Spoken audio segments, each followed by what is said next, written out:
Good morning, सुप्रभात, केम छो, सलाम। उम्मीद है आप सब लोग बेहतर होंगे, अपना ध्यान रख रहे होंगे। वे सारे के सारे बच्चे जो नीट की तैयारी कर रहे थे, जिन्होंने नीट 2025 का एग्ज़ाम दिया और अभी बहुत डायलेमा में है कि सर क्या होगा, नंबर तो कम आ रहे हैं। मैंने अपने क्लासेस के जो ग्लेटर बैच था उसके बच्चे तो ऑफलाइन पढ़ते थे, एकदम क्लोज कांटेक्ट में थे, है ना, जिसमें से कि राजकुमार, विपिन, मिथुन, कई बच्चे बहुत अच्छा, हल्का, महिमा, कई बच्चे बहुत अच्छा पढ़ते थे। तो अधिकांश बच्चों का जो मुझे मार्क्स मालूम चला, तो बेटा मैं एक बात क्लियर कर दूं, ये बच्चे जो है बहुत अच्छा परफॉर्म करते थे सारे टेस्ट के अंदर। एग्ज़ाम के अंदर भी उन्होंने बहुत अच्छा करके आए, पर एग्ज़ाम चूंकि वो ऐसा था जो 3 घंटे के अंदर मैनेज नहीं हो सकता था, बहुत टफ एग्ज़ाम था इस बार का। ठीक है। तो मैं मेरी कल 10-12 टीचर से बात हुई अलग अलग इंस्टीट्यूट के। जैसे आप देखो, इंदौर देखो, आप इंदौर में मुझे बताया गया कि इंदौर में कोई भी बच्चा ऐसा नहीं है जिसके नंबर जो है वो 630 क्रॉस कर रहे हो। इंदौर बहुत बड़ा सिटी है, भोपाल के पास में 630 जो है वो क्रॉस करने वाला बच्चा इंदौर के अंदर नहीं है। ठीक है। और किसी ने मुझे बताया कि भाई कि जो बच्चे हैं बाकी अदर बड़े सेंटर्स हैं, जयपुर वगैरह, मतलब बच्चे जो है वो 640 650 क्रॉस करने वाले बच्चे रेयरली हैं। मेरा एक बच्चा जरूर है 650 के पास है, लेकिन बात इतनी सी है कि अभी जो कट ऑफ होगा ना, ये काफ़ी नीचे जाएगा ये। मतलब टीचर्स ने, हम लोगों ने कल बहुत लंबा चौड़ा डिस्कशन किया, पुराने ट्रेंड देखे सारे हमने कि एग्ज़ाम का सेम लेवल था तो पहले क्या हुआ था। आप सोचिए, सक्षम पांडे करके कमांडो हमारे यहाँ पढ़ा करता था, तो 2018 बैच का है, 18-19 बैच का है। मतलब सोचिए कि उसके 588 नंबर थे, 588 मार्क्स था, और 10,780 ऐसा कुछ, 10,700 के आसपास उसका कोई ऑल इंडिया रैंक था, AIR था उसका। ठीक है। मतलब ये है कि जबकि नीट 2019 का पेपर नीट 2025 के पेपर से हल्का था, तो भी कट ऑफ ये गया था उस समय। अब मान लो नंबर ऑफ स्टूडेंट बढ़ा गए, कंपटीशन सब मान लें, सब अब तो हम लेवल की डिफिकल्टी लेवल को मैच भी कर लें तो कट ऑफ उसी के आसपास जाएगा। मतलब कहने का मतलब ये है मेरा कि इस बार 500 सवा 500 नंबर भी सेफ स्कोर है। 500 525 इज अ सेफ स्कोर। ठीक है। और स्टेट के अंदर मेडिकल कॉलेज जैसे मध्य प्रदेश है, तो कल हमारी एक बड़े टीचर से बात हुई MP के अंदर, उनका बोलना है मध्य प्रदेश में 488 485 नंबर पर भी MBBS की सीट मिल जाएगी आपको। कॉलेज थोड़ा नया वाला मिलेगा आपको, पर 485 भी आपका जो है वो MBBS हो सकता है मध्य प्रदेश के अंदर। तो कई स्टेट्स से यहाँ पे नंबर ऑफ सीट ज्यादा है। तो नंबर से नहीं बेटा, रैंक से। नंबर कम होंगे पर रैंक ऊपर होगी तुम्हारी इस बार। ठीक है, क्योंकि कंपटीशन वैसा था। तो घबराइए बिल्कुल भी मत, घबराइए बिल्कुल भी मत। मतलब अभी क्या छाती पीट रहे हैं टीचर भी। मतलब इंटरेस्टिंग बात यह है कि कई टीचर भी, वो तमाम तरह के हल्ला करने वाले, काले चश्मे वाले टीचर जो है वो भी छाती पीट रहे हैं पेपर के। तुमको नहीं बना भाई, बता लगे बच्चों को। ये देखो बेटा, पिछले 5 साल में हमारी हैबिट ये पड़ गई थी, 700 नंबर नहीं आए तो कुछ हो नहीं सकता है, 720 नहीं आए तो कुछ हो नहीं सकता है, 650 नहीं आए तो। अरे ऐसा नहीं था। पहले पहले 600 नंबर पे बहुत बढ़िया रैंक मिला करती थी।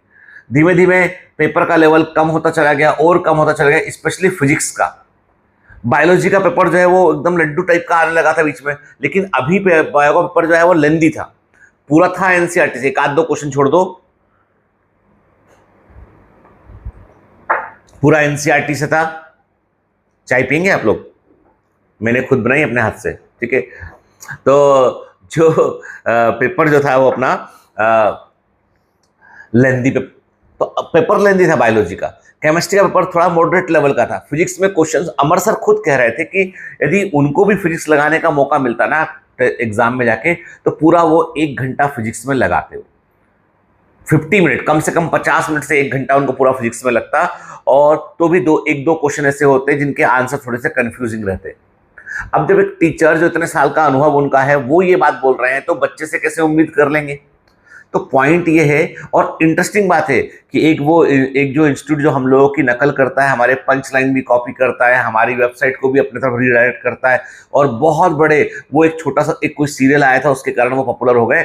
मैं तो सख्त विरोधी हूं उनका इस समय, क्योंकि उनकी हरकतें देख के मुझे लगता है कि वो आदमी नहीं है जिसको अपन मान रहे थे। खैर जो भी है, पॉइंट ये है कि वो उनकी तो 25 लोग की टीम फिजिक्स का पेपर सॉल्व कर रही थी, दिखा रहे थे, रील बना रहे थे कि हमारे 25 टीचर लगे हुए हैं पेपर को सॉल्व करने में, तो भी हम 1 घंटे के पहले सॉल्व नहीं कर पा रहे। समझ रहे बात को आप? तो पॉइंट ये है कि बच्चे से बेमानी उम्मीद करना गलत है। इतनी सी बात है बेटा कि आप अपना मन छोटा मत करो, अपना बिल्कुल भी मन छोटा मत करो। आप अपने आप को जो है ना, ये सोचो कि भाई देखो, हम अपना बेस्ट दे के आए, हम अपना श्रेष्ठ दे के आए हैं, जितना भी बना अच्छी बात है, अब नंबर आएगा, रिजल्ट आएगा, देख लेंगे, ठीक है। और हमको लगता है कि नहीं यार, हमको थोड़ा सा मतलब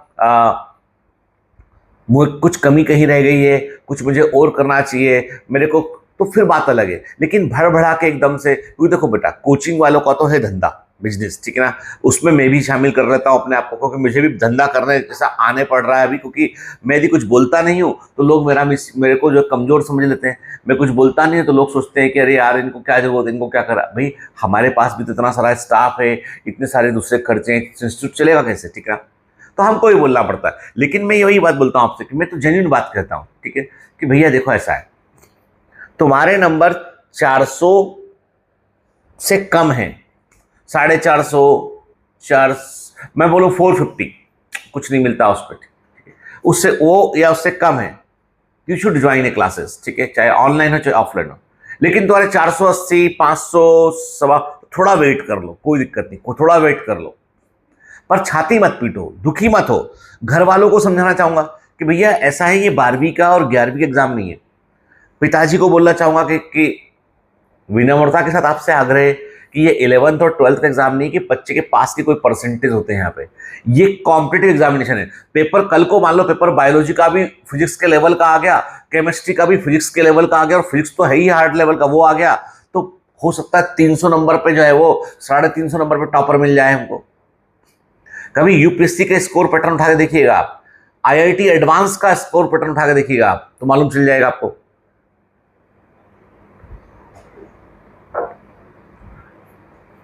आप सोच रहे हो सर ये चाय पीते हैं तो सर ये इसको पता नहीं, मेरी बीवी भी मुझसे बोलती कि ये हैंडल होता है पकड़ने का, तुम क्यों नहीं पकड़ते, तुम यहीं क्यों पकड़ते हो।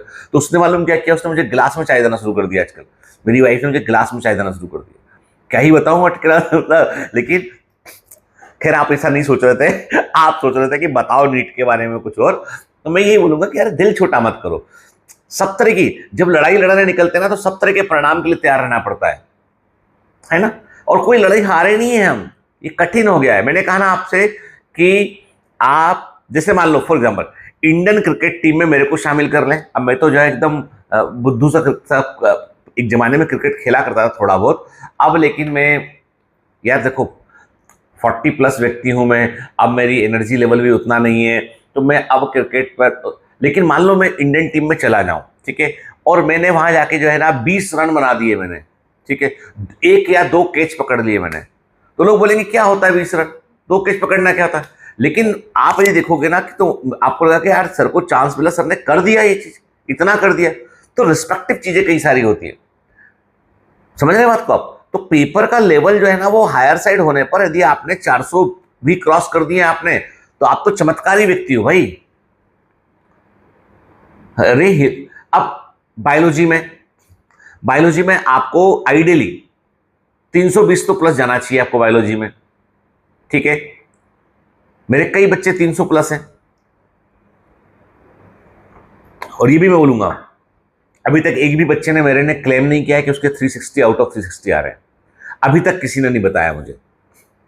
तो कई बार ऐसा होता है लाइफ में यार, हर बार ऐसा होता था, इस बार नहीं हुआ ऐसा। तो इसका मतलब ये नहीं कि देखो बेटा, चुनौतियां जो होती है ना वो कभी ऐसा नहीं कि फाइनली हम जीत गए या हार गए, सामने आती हैं, हम फेस करते हैं, आगे बढ़ जाते हैं, है ना। तो मेरे बच्चे क्या है, कमांडोज हैं, और कमांडोज कभी हारते नहीं है, उठ के जीतते हैं या सीखते हैं। ये डायलॉग भी कॉपी कर लिया उन लोगों ने, ठीक है, जो मैं सालों से यूज करता रहा हूं। मैं उनको, वो मुझसे बोले ना कि किसकी बात कर रहा हूं आप समझ गए होंगे, मुझसे बोले ना, तो मैं उनको पूरा लिख के कि आपको ये फॉलो करना है मेरे क्रिकेट के। नकल करने के लिए अकल चाहिए बेटा, ठीक है। खैर जो भी है, मैं बहुत गुस्सा हूं आजकल मैं लोगों से, ठीक है। लेकिन बात इतनी सी है कि आप जो है ना, आप अपना मनोबल जो डाउन मत करो भाई, आप अपना जो है वो अपना दिमागी संतुलन बनाए रखिए। मतलब बच्चे इतने दुखी हो गए हैं कि कल मैंने अपने अपने ग्लेडिएटर बैच के बच्चों को मैंने बोला कि बेटा चलो आओ आइसक्रीम खाए, खिलाता हूं तुम्हें, आइसक्रीम पार्टी करता हूं, आ जाओ। एक बच्चा आया, कोई नहीं आया। हमारी उसने फोन लगाया, हमारी जो बच्चों की केयर टेकर है, उन्होंने जो बच्चों का ध्यान रखती है, ईशा दीदी ने, बोले कि सर सब बहुत दुखी हैं, बोल रहे हैं सर का सामना कैसे करेंगे, सर को क्या बताएंगे, पिछली बार नंबर थे इस बार नंबर कम हो गए, मतलब 500 ही नंबर आ रहे हैं। तो एक बोलता कि 550 ही नंबर आ रहे हैं मेरे, तो मैं क्या करूं, पिछली बार दुखी, बहुत दुखी, सर को क्या बताएंगे। अरे मैंने कहा आ जाओ, कोई कोई तो मतलब सोचो ना आप, तो मुझे भी बड़ा बुरा लगा कि अरे यार क्या हो गया, क्या हो गया। मैंने फिर बोला भी कि भाई कोई दोषी नहीं है इसमें, पेपर का लेवल टफ था तो थोड़ा कम बना अपने से, सबसे ही कम बनाओ, तो उसमें किसी एक की गलती हो ही नहीं सकती है। तुम्हारी भी कोई गलती नहीं, मेरी भी कोई गलती नहीं, किसी की कोई गलती नहीं, कट ऑफ कम जाएगा, कम नंबर पर ऊंची रैंक मिलेगी, क्या डरना उसमें। तो ये रोना धोना बंद करो भाई, ठीक है ना। एकदम मुश्किल वक्त कमांडो सख्त, मुश्किल वक्त कमांडो सख्त, डिंग डिंग डिंग डिंग डिंग डिंग डिंग। कहां का डायलॉग है बताना जरूर, डिंग डिंग डिंग डिंग, मुश्किल वक्त कमांडो सख्त, कहां का डायलॉग है बताना जरूर, ठीक है। चलिए, ऑल द बेस्ट।